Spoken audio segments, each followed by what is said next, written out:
pesos a year. And yet, every single day, nakakatanggap po ako ng reklamo mula sa mga magulang na mga mahirap natin mag-aaral para sa kontribusyon. At ang eskwelahan ay nagsasabi through the PTA, Parents Teacher Association, in the guise of voluntary contribution, when in fact it is a required contribution, mandatory contribution, contribution para sa chalks, floor wax, pintura, varnish, TV repairs, electric fan, test tube, and laboratory materials. Kasama dyan yung printer. At alam ko po, yan ay napapaloob sa supplies and equipment na meron pong bilyones na budget from DepEd. Isa pa po, or ilan pa po sa mga sinisingil na mga public schools sa mga mag-aaral, ng mga magulang, ay utility bills. Yung bayad para sa kuryente ay hiningi ng kontribusyon na para magbayad ay yung mga mag-aaral. Yung bayad para sa janitor, yung bayad po para sa mga security guard, yung bayad po para sa repair ng CR, and pati po doon sa field trip na sana po ay libre. Now, ang tanong, can somebody run me through, paano po ba nadidistribute, nadidisburse yung billions and billions of pesos para sa mga nabanggit ko? How is it being distributed? At bakit po hindi nakakarating sa mga eskwelahan na marami sa kanila mga guro? In fact, I talked to some of them. Of course, I'm not gonna mention their name for obvious reason. Wala na po nakakarating sa kanila. Kaya ang nangyari, nagre-remedyo po sila at ni-require nila yung mga kanilang mga estudyante na mag-contribute. Paano po nagiging required to? Kasi what they do is they call a PTA meeting. Ito po yung doorway, Parents Teachers Association. So pagdating po sa PTA, ngayon, ang first agenda palagi is kailangan natin magbigay ng contribution para sa chalk, floor wax, etc., etc. Kailangan natin magawa agad ito. So ang nangyayari, yung mga magulang ng mga estudyante na walang-wala, napipilitan, peer pressure ang tawag po niyan, sapagkat ilan doon sa mga magulang na mag-aaral na can afford, tumataas ng kamay. Yung mga hindi po nagbo-volunteer, hindi tumataas ng kamay, na binabagsak. Yung mahilig mag-contribute, mataas ang grado, at honor students pa. Kaya ilan sa mga magulang na ito, napipilitan dumiskarte para lamang makapagbigay ng tinatawag na contribution daw. Sino pong gustong sumagot? Madam Chair, Your Honor, Yusek Escobedo of Field Operations will answer the question. Madam Chair, good afternoon. Unang-una po yung merong existing policy ang Department of Education as regards to the no collection policy, because tama po ang nabanggit ni Senator Tulfo that we have the MOOE, school MOOE, at kabilang na dito yung ano ang mga needs ng mga teachers, including repairs and payment for electricity. And we also recognize that merong mga PTAs na nag-i-impose na mga contributions because they're saying that they are a private organization, and meron na po kaming mga ongoing investigations. Isa na po dito sa Region 3 where the teacher involved has resigned. And Sir, excuse me, let me cut you off. Hindi lang po sa Region 3, sa lahat po ng lugar sa Pilipinas, when I posted sa Facebook page ko yung reklamo ng ilang mga magulang na pumunta po sa radio program ko, Wanted sa Radyo, binaha po ako ng mga comments from parents all over the country stating that pati sila sa kanilang eskwelahan yes, meron daw po talagang tinatawag na voluntary contribution from na inimpose po ng PTA. Ang nangyari po kasi sana, ang request ko, pagsabihan niyo po, pag meron pong PTA meeting, dapat wala na akong pag-uusapan na tungkol sa contributions. Dapat ang pag-uusapan lang po sa lahat ng PTA meeting, i-require niyo po, ay tungkol lang po sa academic performance ng mga estudyante o yung mga problema at hinaing ng mga estudyante, period. Kasi ang nangyari, tuwing PTA meeting, 101% ang unang agenda sa meeting na yan, and I have proof from parents and even teachers na ang first agenda tuwing magkakaroon ng PTA ay project. Ano ang pwede natin magawang project sa eskwelahan? Repair para sa CR. Varnish para sa silya na nasisira na. Bili tayo ng chalk, bili tayo ng floor wax, bili tayo ng ganito, ganon, ganon. Ang mga estudyante na walang pang contribute, kuminsan pinapahiya pa, nilalagay pa po sa group chat. Ito, nag-contribute na si Juan, si Mario, si Pedro. However, si Rolando hindi pa nag-contribute, si Petra hindi pa nag-contribute. So napapahiya yung mga hindi pa napapag-contribute na nape-pressure po. In some cases, itong mga magulang, baka natututo pang magnakaw para hindi lang mapahiya yung kanilang mga anak. And meron po akong proof tungkol dyan. And in fairness po sa inyo, this has been going on for many years. Even as far back as yung administration pa po, I can remember Brother Armin Luistro. In fact, nag-away pa kami on-air niya sa Wanted sa radyo because ayaw niya maniwala hanggang sa pinadalahan ko siya ng mga reklamo and nakita niya po na talagang valid and then nag-issue po siya ng memo na stop na yung contribution, voluntary contribution. After a few months, nagsibalikan din po hanggang ngayon. So is there a way na talagang once and for all, since senador na po ako, because I promised na once ako'y maging senador, I'll put a stop of this nonsense. Nung ako po'y wanted sa radyo na broadcaster, of course, wala po akong magawa. All I can do is call the authorities and tell them, hey, we have complaints pertaining to this and that. Now that I'm senator and they elected and voted me para mabigyan solusyon itong problema ito na mga magulang na mag-aaral, I have to do something to put a stop to these problems once and for all. Can you guys promise me na mainto na to para ako po'y maging supporter ng inyong budget at hindi ko po kontrahin. Humingi kayo ng 1 trillion pesos for all I care. Kasi alam ko kailangan po ang maayos na budget para sa DepEd. And I firmly believe na kailangan talaga ng DepEd ng pinakamalaking budget among all other agencies because we need to give quality educations to our poor na mga kababayan. Because I believe in he who has less in life should have more in law. So, dapat sa ating batas, bigyan po ng magandang edukasyon, bigyan po ng magandang serbisyo ang mga mayroon nating kababayan. Dito lang po sana sila makakabawi. And I agree, dapat pabawiin natin sila sa pamamagitan ng pagbigay ng quality education. Pero how can we give these students quality of education kung kulang-kulang? And then, we're teaching these kids to be corrupt when they grow up.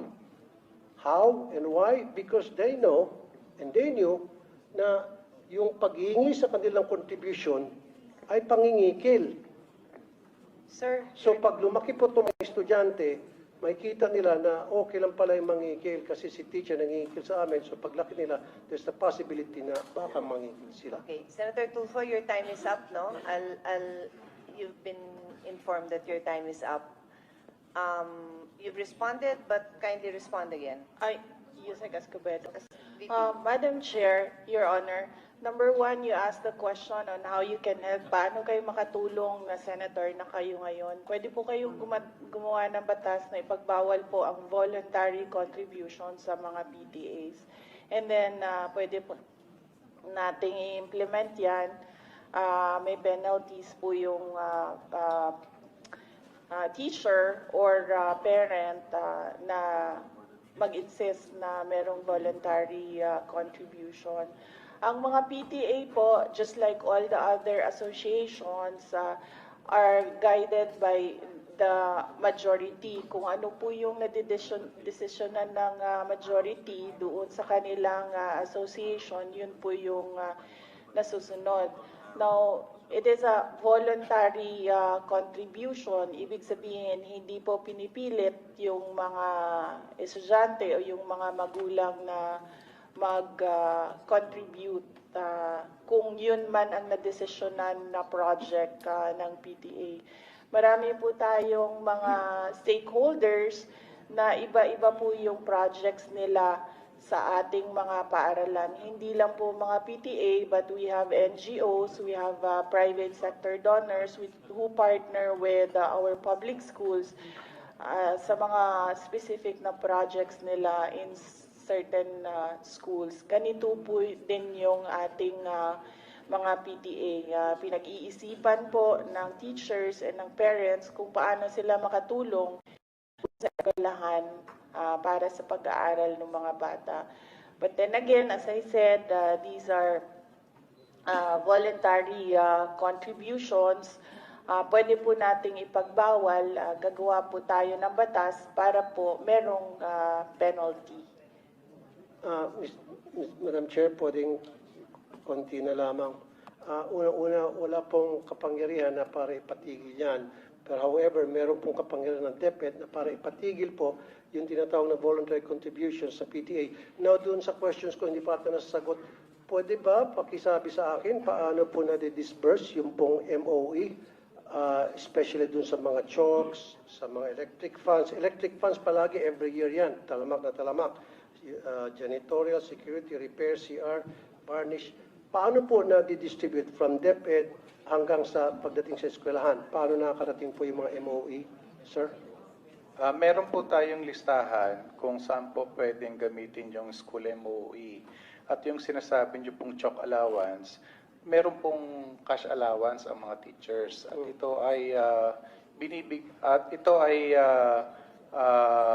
taon-taon na ibinibigay sa mga teachers. Kaya hindi po tama na mag-demand ang PTA na magsusolicit ng contribution from the members of the PTA para mabigyan ng chalk allowance ang mga teachers because meron ngang panukala sa both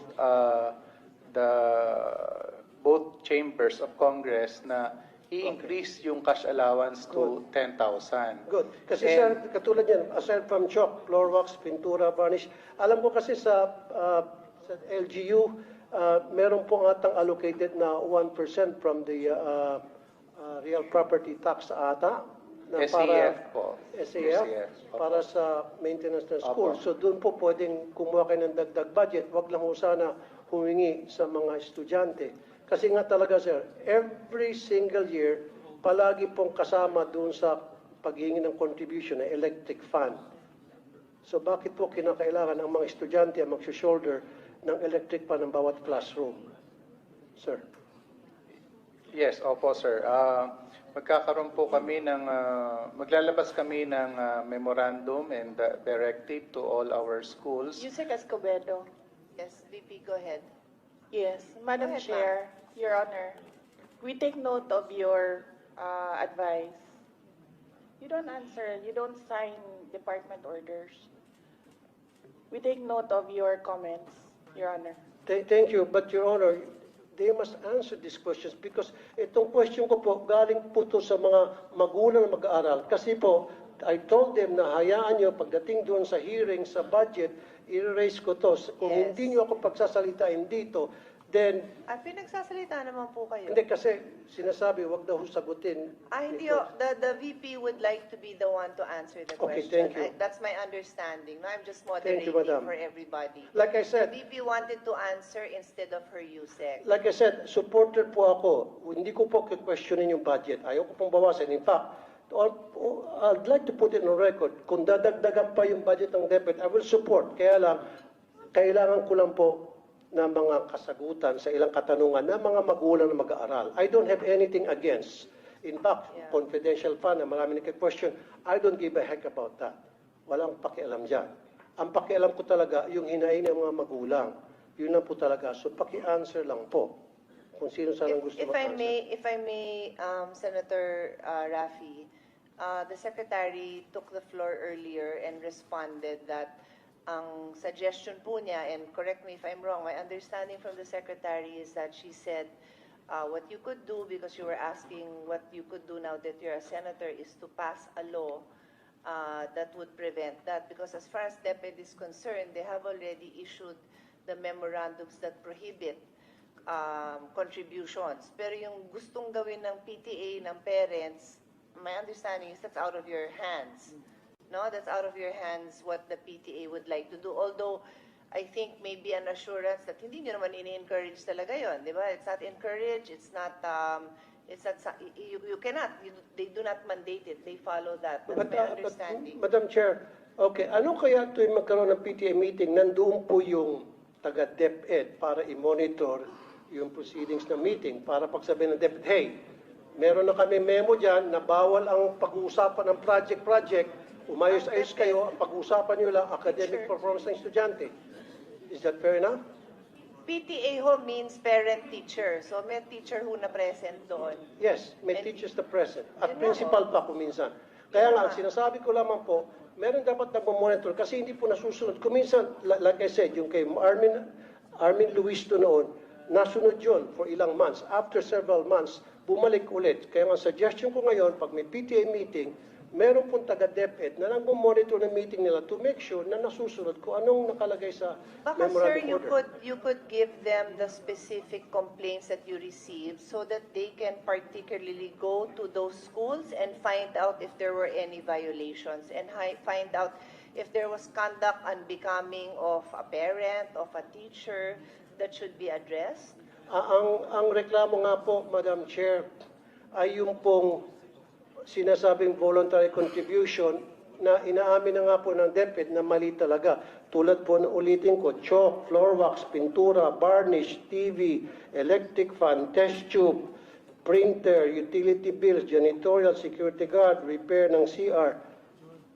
Ito po ay mga reklamo and documented po ito. And I have documents to support this. And in fact, some of the teachers also told me na talaga nangyari po yan, Mr. Senator, wala kami magawa kasi hindi po nakakarating sa amin yung budget.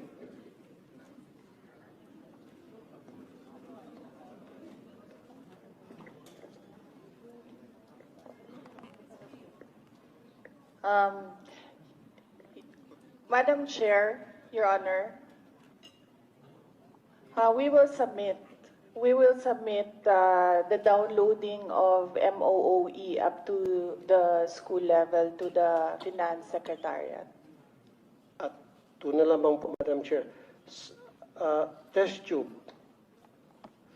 Hinihingi din po, kasama rin po yung Pwede test bang tube. submit natin? Kasi sir, I've reminded everyone who's Last na beyond lamang their po, Madam time. Chair. Last na lamang. Sige. Test tube. Alam ko meron natang 500 billion na budget for the test tube. Parang every year, bilyones ang naalat para sa test tube. Kasi marami rin po ako mga magulang nagreklamo, pinapakontribute para sa test tube, laboratory test tubes. Ano ho yun, sir? Kasi I Test handle the tubes. budget, so Test tubes I can po. Yung I can test tube attest. po I para have sa not mga seen laboratory. 500 billion for test tubes. Or at least, yun pong pagkakaalam ko, yun pong... Ay, wala akong nakalagay sa amin. 500 billion. Ako na ho Okay. magsasabi So sa inyo. anyway, bakit po yung sa test tubes? Sige na lang po. Bakit po test tubes paulit-ulit po? Every year, hinihingihan po ng contribution ng estudyante. Pwede ho ba pa-stop na rin natin yun? Yun lang po. So stop na po natin. In short, lahat po ng contribution para sa maintenance ng school, ang pakiusap po ng mga magulang through me, stop na po natin yan. Pag na-stop niyo po yan, I promise you I'll support your budget every single year and you will not gonna hear anything from me. That's a commitment. That's a promise. Ito'y alang-alang sa mga magulang na mga lumapit sa akin. Madam Chair, Your Honor, we take note of the advice of the Honorable